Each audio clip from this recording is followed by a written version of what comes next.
Musi project పునరుద్ధరణపై BJP power point presentation ఇచ్చింది. హైదరాబాద్ సోమాజిగూడలోని హోటల్ ఖత్రియాలో బీజేపీ నేత వెదిరే శ్రీరామ్ మూసీపై ప్రెజెంటేషన్ ఇచ్చారు.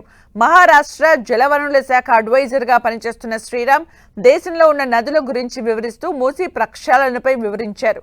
గంగా నది, సబర్మతి నదిని ఏ విధంగా ప్రక్షాళన చేశారో తెలిపారు.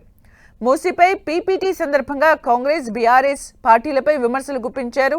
బీజేపీ రాష్ట్ర అధ్యక్షుడు రామచంద్రరావు బీఆర్ఎస్ నాయకులు కాళేశ్వరం అంటే కాంగ్రెస్ నాయకులు మూసేశ్వరం అంటున్నారని మండిపడ్డారు. మూసీ ప్రక్షాళనకు బీజేపీ పూర్తి మద్దతు ఉంటుందన్నారు రామచంద్రరావు. మూసీ పేరుతో కాంగ్రెస్ ప్రభుత్వం చేస్తున్న విధానానికి మాత్రమే బీజేపీ వ్యతిరేకమన్నారు. మూసీ ప్రక్షాళన జరగాల్సిన అవసరం లేదన్న ఆయన మూసీ పేరుతో జరుగుతున్న దోపిడీని అడ్డుకుంటామన్నారు. 1000 కోట్లు దోచుకోవడానికే కాంగ్రెస్ పార్టీ మూసీ కోసం 1,50,000 కోట్లు ఖర్చు చేస్తుందని ఆరోపించారు. దీన్ని ప్రక్షాళన చేయాల్సిన అవసరం ఉన్నది.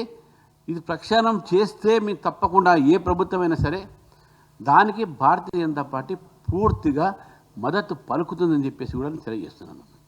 ఎందుకంటే we want clean water, clean environment. Musi అనగానే హైదరాబాద్ నగరంకే కాదు, అటు యాదాద్రి జిల్లాకు, నల్గొండ జిల్లా, సూర్యాపేట జిల్లాలో కూడా ఈ నది ప్రవహించి ఈరోజు ఆ నది పక్కన పంటలు ఏదైతే పండుతున్నాయో అవి కూడా ఈరోజు విషపూర్వకంగా మారిన విషయాలు మనం గుర్తుపెట్టు. సాబర్మతిని ప్రక్షాళన చేసి వేస్ట్ వాటర్ని, సివరేజ్ వాటర్ని ముందుకు పంపించేసి సముద్రంలోకి పంపించి అప్పుడు ఈ యొక్క సాబర్మతి ఒక ప్రాజెక్టు తీసుకోవడం జరిగింది. ఈ ప్రక్షాళన మీద 1,50,000 కోట్ల రూపాయలు మీరు వ్యయం చేస్తారని చెప్తా ఉన్నారు. ఎక్కడి నుంచి వస్తాయి మీకు ఈ డబ్బులు?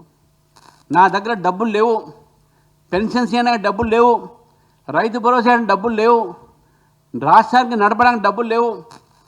ఈ 1,50,000 కోట్ల రూపాయలు ఎక్కడి నుంచి తీసుకొస్తారో? కాబట్టి మూసీ నది ప్రక్షాళన ఎవ్వరు కూడా దానికి వ్యతిరేకించరు. మూసీ నది ప్రక్షాళన కావాలి, మంచి నీరు దాంట్లో రావాలి. ఈ ప్రాజెక్టుతో పాటు ఇంకో ప్రాజెక్ట్ పెట్టారు, గాంధీ సరోవర్ ప్రాజెక్ట్ అని. మరి గాంధీ సరోవర్ ప్రాజెక్ట్ అవసరమా? ఆల్రెడీ ఇప్పుడు గాంధీ పార్క్ ఉన్నది, అక్కడ ఆల్రెడీ ఇప్పుడు అక్కడ కార్యక్రమాలు జరుగుతూనే ఉన్నాయి.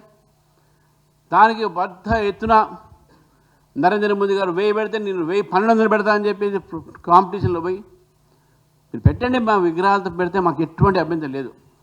కానీ పేదవాళ్ళ ఇల్లు కూలగొట్టి దాని మీద మీరు విగ్రహాలు కడితే తప్పకుండా దాన్ని భారతీయ జనతా పార్టీ వ్యతిరేకిస్తుందని చెప్పి కూడా తెలియజేస్తున్నాను.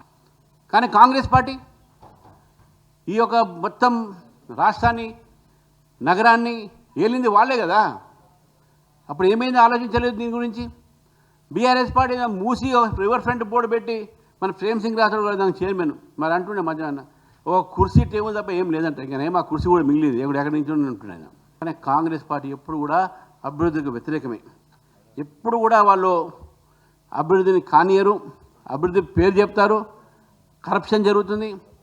ఈ 1,50,000 crores ఆయన కాళేశ్వరం పెడితే ఈయన మూసేశ్వరం పెడతాడు. ఈయన కాళేశ్వరం, మూసేశ్వరం, ఇది చివరికి ఏమైతే తెలంగాణ మూసేస్తారు.